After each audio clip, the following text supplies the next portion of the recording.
So setup-wise, for the most part, not too bad. I mean, I said we don't want to be massively producing the hands forwards, okay?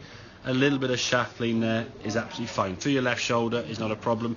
When we're doing this, if you ever get an alignment stick, the alignment stick can in some ways just be bending into your body just a little. It's going to be sort of completely out and away over here somewhere where the shaft is really proceeding forward, okay?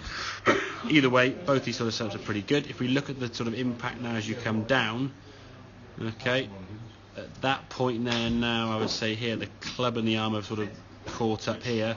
At impact now, you've got, there's your left arm, and there's the club.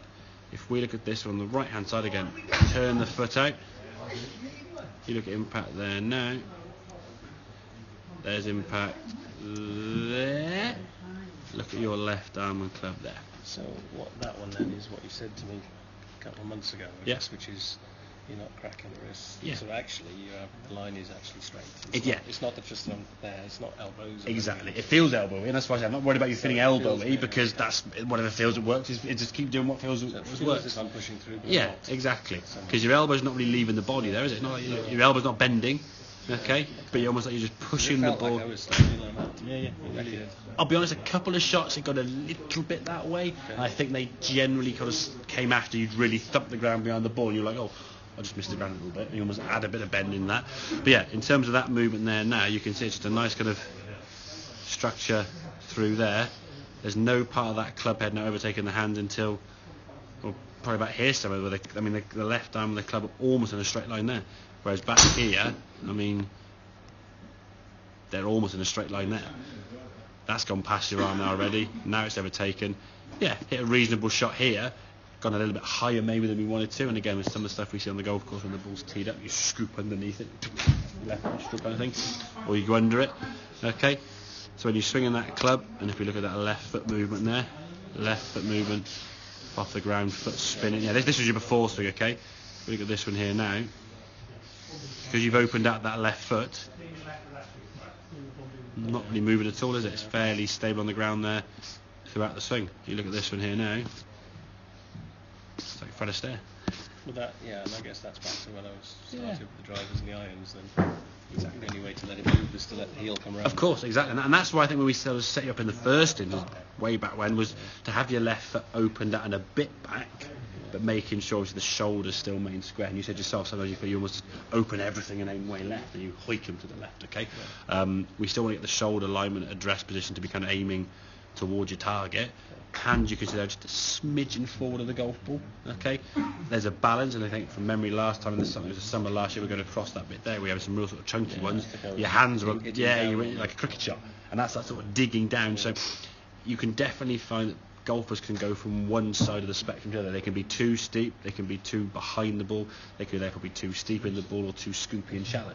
It's getting yourself in a position where, and again, this all stems back to preparation for the shot, which for me is 95% of the success of a golf shot. If you stand to it properly, and the club kind of goes away with some kind of area of control. I think it's one thing I still don't tend to have practice swings. I tend that's to fine. visualise, That's fine. I don't do.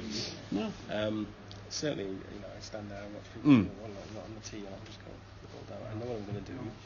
I stand behind. I visualise the line. Yeah. And I stand there and I think, right, shoulders, this is what you're going to do. And actually, the thought pattern is better than the 100%. I mean, and the thing is, you can see a lot of people. I said to might have been Dave actually last time in the lesson we had, and I was saying I like to, when I drive in the golf club, see the people on the 9th and the 1st and the 8th at Mac, and just watch their routines. I mean, I'm a people watcher by nature because it's my job, but I like sort of seeing, I can almost, my eyesight's not great, so I could see someone coming down the first, even on the 7th green, unless I really knew that, I'm like, who's that there? I recognise the back, oh, it must be this guy then, okay, but I recognise a swing. I recognise swings, and I recognise faces from a distance, to be fair. But I will see people on the 9th and the 1st, and you can almost tell who sort of come through kind of sort of coaching program just based on how they sort of walk up to a golf ball and the first 15 seconds of that moment. So they sort of stand behind the ball, look at the shot, they look as if they're taking a bit of time. Okay, right, they've made a decision, grab a club behind the ball. They may practice swing, they may not. Step to the ball, and you can see when people are over the golf ball with clear intent in their head.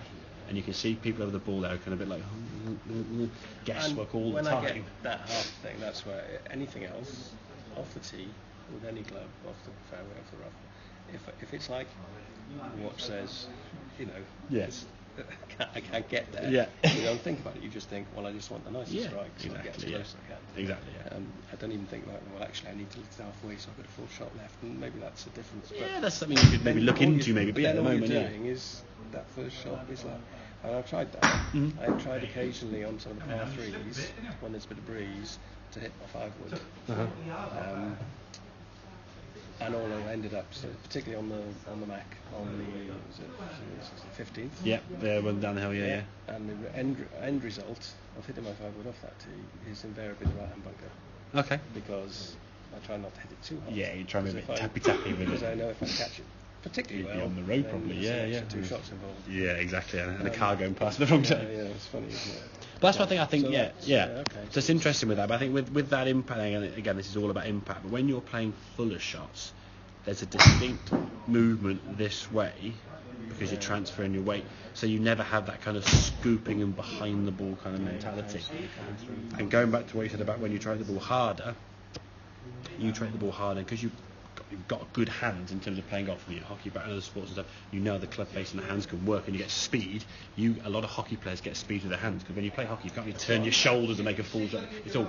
It's that you got hand speed. And you can give it I've had lessons since I started playing golf.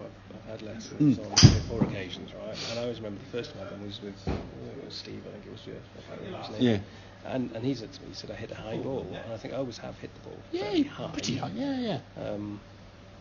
But when you're hitting it well, that's great. Yeah. When you're not. Yeah, exactly. Well, yeah. I mean, yeah. You must have thrown it under. A big loopy loft. Yeah. Right. But a lot of that I think just comes down. Your hands are very, very good. If you get a little bit scoopy with it, you will add loft, and that will obviously potentially lose distance. Okay. What I would suggest, and I just want to be careful because it doesn't often happen. When you're stood here now, that's your sort of setup position. Okay. There's no tension in your arms. And when you come back to here, we're not trying to lock the arm to keep it all in line. Because if you lock the arm, you'll slow down this movement. This left arm then will stop. As you come to the golf ball now, the club will do, and you'll scoot past it. So don't think it's got to get back into that kind of position there now by locking my arm. This has to be relaxed so the body can turn. But equally, it's not exactly. leading with the elbow. Yeah, exactly. 100%. Yeah. It's just it might feel that you're leading with the elbow because technically your elbow is kind of the first, the pointing bit to target. The thing to think about when you're walking with your arm this way, you're just swinging your arm. You're not locking your arm out like that and stuff. So and I got to say that if you can get these sort of 40-50 yard shots better, that stick work there's probably going to be up to 50 yards depending on the club you use them. You know, if I can get to the middle of the green. Yeah. Then apart from yesterday when I couldn't putt the toffee. Well, that's just Normally I come off there and I end up having a 3-putt in a round. I'm disappointed. Yeah. 5 is. I mean. As you said, greens are a bit, but yeah, 5 3-putts I'll normally come off, a front line with. If I come off with 18 putts, I'm disappointed. Yeah, because you'll get enough. You'd expect a couple of single putts where you chip on and 14 or 15. It's good because you'll get enough close enough from a good chip. Exactly. Yesterday was just couldn't. Yeah, if you're getting 18, 19, 20, 21 putts, it does get a little bit. It's shoulder strong because you do what in theory seem that the hard work getting there. Because I still record it. So it's worth keeping those just for your own benefit. I remember looking back on my old books and stuff from years ago and just seeing your stats, and it just gives you something to work at. Because if you walk off the golf course sometimes, you go at 32 points. Okay, but where could I have improved? If you leave it to your next decide to go practice or play, you've probably forgotten where that. I mean, if I said to you, okay, right, a month ago in the medal you played with the seniors or wherever you had, I know you might remember the score, maybe you remember the score, but what was the other game that wasn't working? Oh, hang on, I drove on a drive. You just know if it's written down in black and white. Okay, there's a record of what I did. I hit 10 fairways and 4 greens and 36 putts. Some of these, how do you do when you put on your embellish your scores? It says the number of greens in regulation, and I'm going. That's not quite true for me because I'm not playing off 0. Exactly. So actually, I don't have to be on the first green in 2. No. I have to be on in 3. Greens in regulation for my net pass. Exactly. So in my mind, I can play that. Yeah, your greens in regulation is 1 over par. And I have days when I do tip well, I'll tip well all day. Yeah. Nonetheless, it's just sinking in, Yeah, and you get days like that, and that is going to happen. But equally, I feel like if I went out to practice now, I'd probably buy a square of AstroTurf to take that, because actually, if I was just practicing, I wouldn't want to be that's soul destroying. Yeah, no, of course. Clean my Yeah, club every time. yeah, exactly. I mean, hitting the ground's not a bad thing, but it's how and where you hit the ground's the key thing. So, okie dokie. All right, yeah.